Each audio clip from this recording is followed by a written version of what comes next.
Hello అండి, అందరికీ నమస్కారం. నేను మీ కట్ట కార్తీక్. ఐబొమ్మ రవిని ఈరోజు పోలీసులు కస్టడీకి తీసుకొని విచారిస్తూ ఉన్నారు. విచారణలో అనేక విషయాలు బయటకు వస్తున్నట్టు తెలుస్తూ ఉంది. అయితే ఇంకొక పక్క సినిమా ఇండస్ట్రీ వాళ్ళు ఐబొమ్మ రవి మీద ఆక్రోశాన్ని, ఆగ్రహాన్ని వ్యక్తం చేస్తున్నారు. తమకి ఐబొమ్మ వల్ల చాలా పెద్ద నష్టం జరిగిందని వాళ్ళు వాపోతూ ఉన్నారు. అయితే ఇదే సమయంలో ఒకవైపు సినిమా ఇండస్ట్రీ ఆగ్రహం వ్యక్తం చేస్తుంది, ఇంకోవైపు పోలీస్ కస్టడీ నడుస్తుంది. ఏదో ఐబొమ్మ వన్ పేరుతోటి మళ్ళీ ఏదో నకిలీ వెబ్సైట్ ఓపెన్ అయిపోయిందంట. కొంత ఆశ్చర్యాన్ని కలిగిస్తుంది కదా. అవును. అయితే ఇక్కడ కీలక విషయం ఏంటంటే సి కళ్యాణ్ గారు చేసిన వ్యాఖ్యలు ఇప్పుడు పెద్ద ఎత్తున వైరల్ అవుతూ ఉన్నాయి. ఆయన ఏమన్నారు, ఇలాంటి ఐబొమ్మ రవి లాంటి వాళ్ళని ఎన్కౌంటర్ చేయాలి అన్నారు. ఎందుకు ఎన్కౌంటర్ చేయాలట? పైరసీ చేసి సినిమాలని జనాలకు ఫ్రీగా అందించాడు కాబట్టి ఎన్కౌంటర్ చేయాలట. లేదు, బెట్టింగ్ యాప్లు ప్రమోట్ చేశాడు, ఆన్లైన్ బెట్టింగ్ ప్రమోట్ చేశాడు కాబట్టి ఎన్కౌంటర్ చేయాలనేది ఆయన ఉద్దేశమేమో. ఒకవేళ అది కూడా అనుకుంటే ఒకవేళ. కానీ ఇక్కడ మనం సి కళ్యాణ్ గారు మీరు సమాధానం చెప్పండి.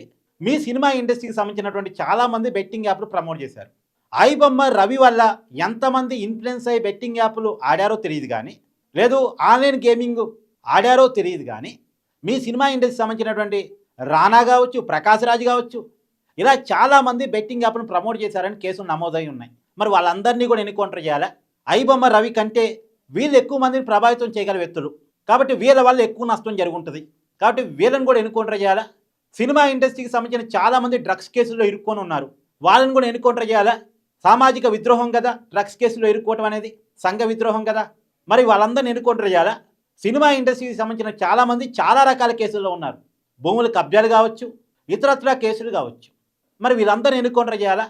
ఇవాళ పైరసీ అనే పదం రావటానికి కారణం సినిమా ఇండస్ట్రీనే, గుర్తుపెట్టుకోండి.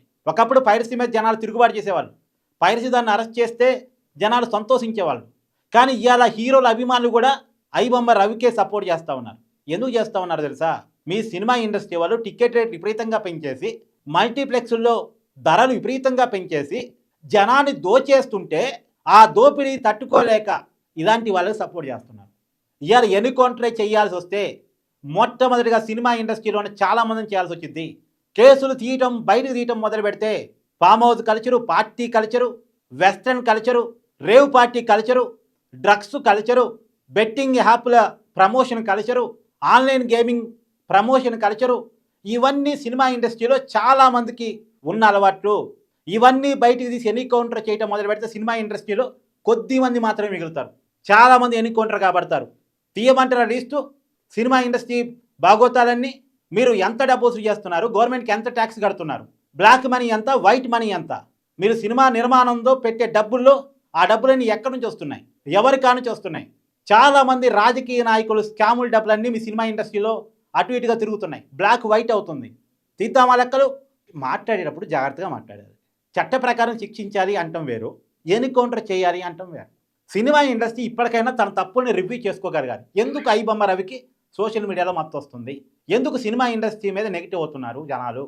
సజ్జనారు, చిరంజీవి, నాగార్జున, రాజమౌళి ఇలాంటి మహామహులు టాలీవుడ్ ఉద్దండులు ప్రెస్ మీట్ పెట్టిన రాని క్రేజు ఐబొమ్మ రవికి వస్తుంది సోషల్ మీడియాలో.